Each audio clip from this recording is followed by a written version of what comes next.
Bonjour à tous et bienvenue sur ma chaîne dédiée à l'apprentissage du français pour les personnes non francophones. Vous avez décidé d'étudier le français et il me semble important que vous commenciez par la base, car on s'aperçoit que bien souvent, même des étudiants de niveau intermédiaire ne sont pas capables de nommer les lettres en français. Donc nous allons commencer aujourd'hui par le b.a.-ba, l'alphabet et la prononciation des lettres, et dans une seconde partie, nous verrons les lettres muettes et les combinaisons de sons. Mais cela, ce sera l'objet d'une seconde vidéo, sinon ce serait un petit peu trop long. Donc, maintenant, nous allons pouvoir commencer. Vous êtes prêts? C'est parti!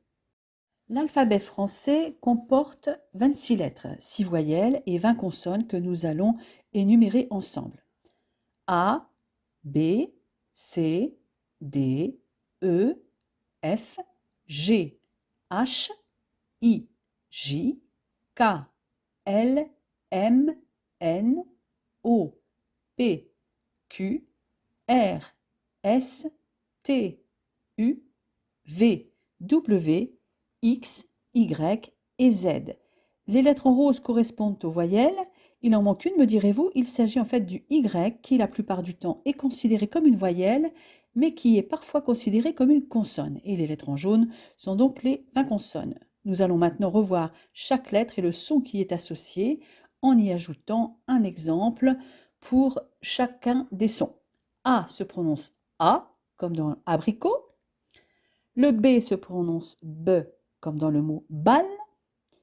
Le C se prononce de deux manières, avec un son dur, c'est-à-dire que lorsqu'il est placé devant A, O ou U, comme dans le mot carotte, ou un son doux, c'est-à-dire S, devant E, I ou Y, comme dans le mot cerise.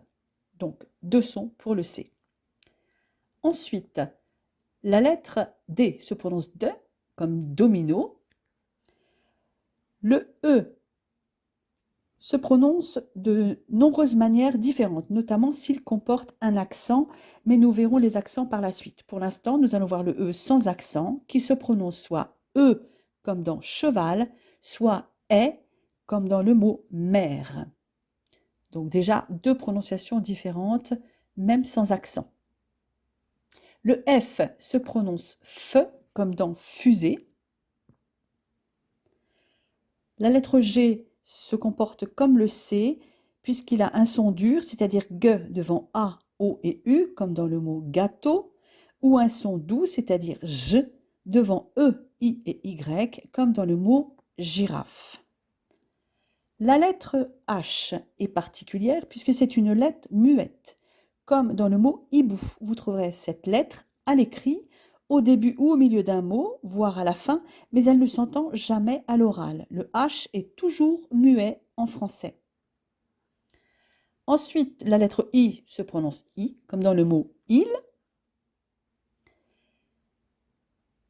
La lettre suivante, qui est le J, se prononce J, comme dans le mot jupe.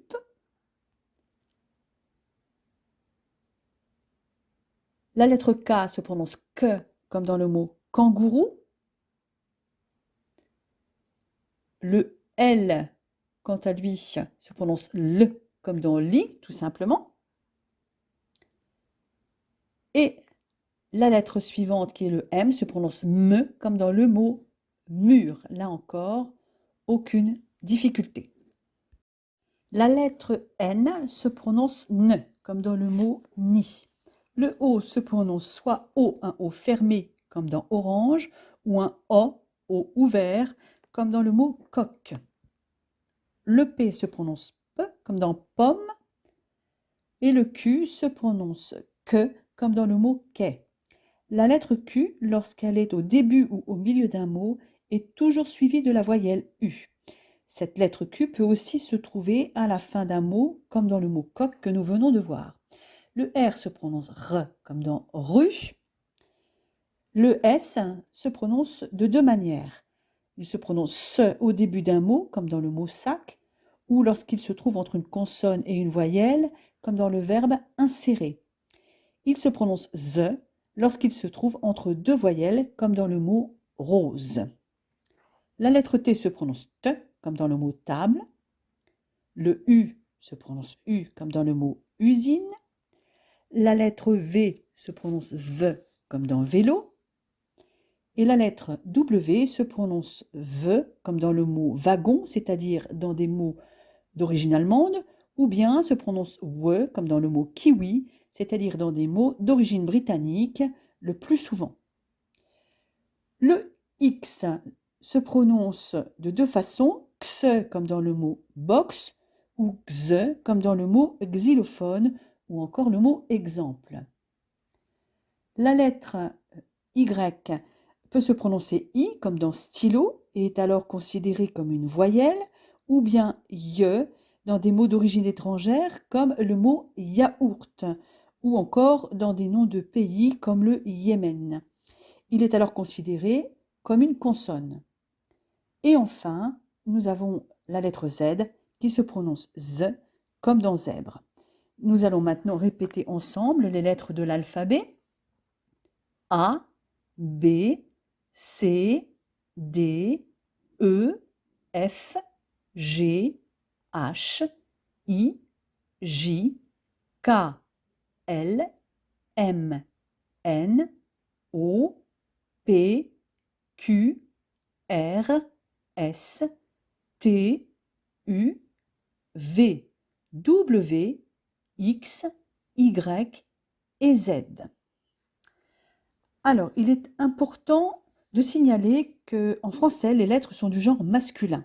En effet, on dit le A, le T, le V ou encore le Z, à la différence de l'italien où les lettres sont du genre féminin. Non, non, les lettres en français, elles, sont toujours masculines. Par ailleurs, pour bien prononcer le français, il faut bien articuler, même si beaucoup de Français eux-mêmes n'articulent pas toujours correctement. On dit qu'ils mangent les mots. Donc la première chose à faire est de parler lentement. Pour bien articuler, il faut savoir comment ouvrir les lèvres, comment placer la langue par rapport au palais ou aux dents selon les lettres. Donc, il faut vous entraîner et répéter les mots. Je pense d'ailleurs que prochainement, je ferai une vidéo sur les virelangues qui sont un bon moyen d'améliorer l'élocution. Autre recette, lisez à voix haute et enregistrez-vous, ce qui vous permettra d'écouter votre prononciation et ensuite de corriger vos erreurs éventuelles. Nous allons maintenant aborder les accents que j'ai brièvement évoqués lorsque nous avons parlé de la prononciation de la lettre E. En français, il existe en effet trois types d'accents. D'abord l'accent aigu qui ne s'utilise qu'avec le E et indique un E fermé. Ensuite l'accent grave qui s'utilise avec les voyelles A, E et U. Pour le E, l'accent grave indique un E ouvert. Et pour les lettres A et U, il ne change pas la prononciation, mais sert surtout à distinguer des homonymes. Par exemple, distinguer l'article défini là de l'adverbe de lieu là.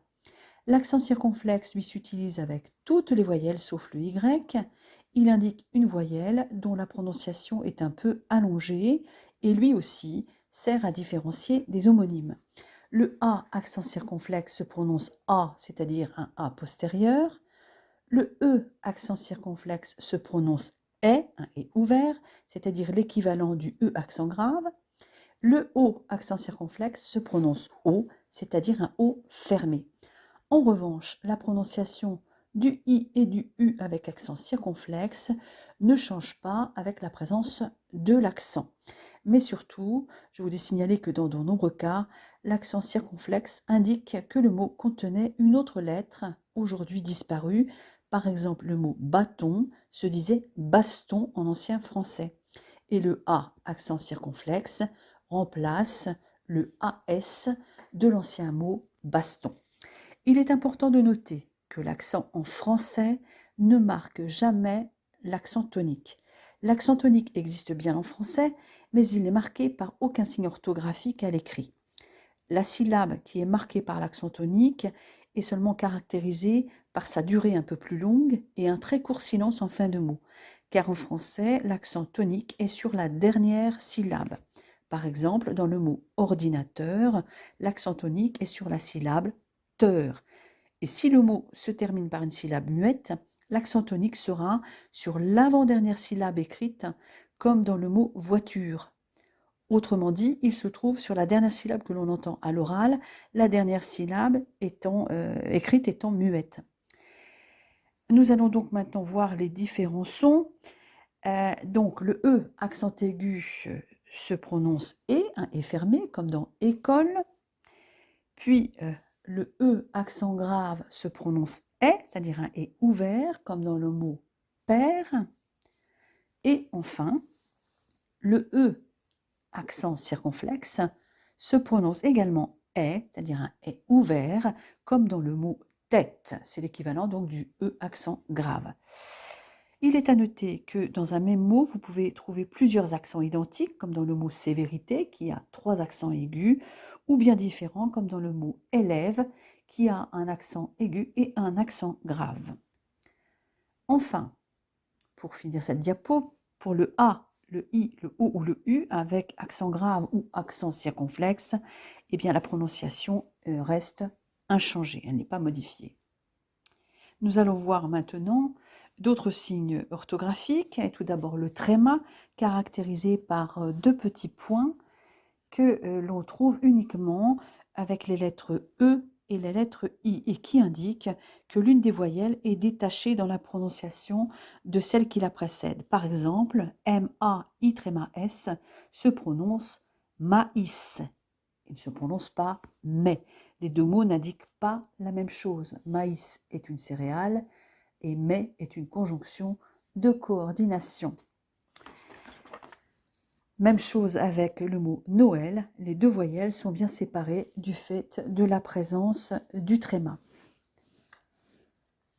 Le dernier signe orthographique que nous verrons est la cédille qui se place uniquement sous le C, devant les voyelles A, O et U, pour indiquer que le C doit alors se prononcer SE. Donc il se prononce SE comme dans le mot maçon, et la cédille transforme donc le son que en son se. Et elle apparaît systématiquement, par exemple, dans certaines formes de conjugaison afin de respecter le son se du verbe original. Et nous reviendrons sur cela lorsque nous aborderons la conjugaison des verbes. Conjugaison qui fera l'objet de plusieurs vidéos, bien entendu. La première partie de cette vidéo est maintenant terminée. J'espère que vous l'avez appréciée et qu'elle vous sera utile. N'hésitez pas à laisser vos commentaires et bien sûr à vous abonner. Je vous dis à très bientôt.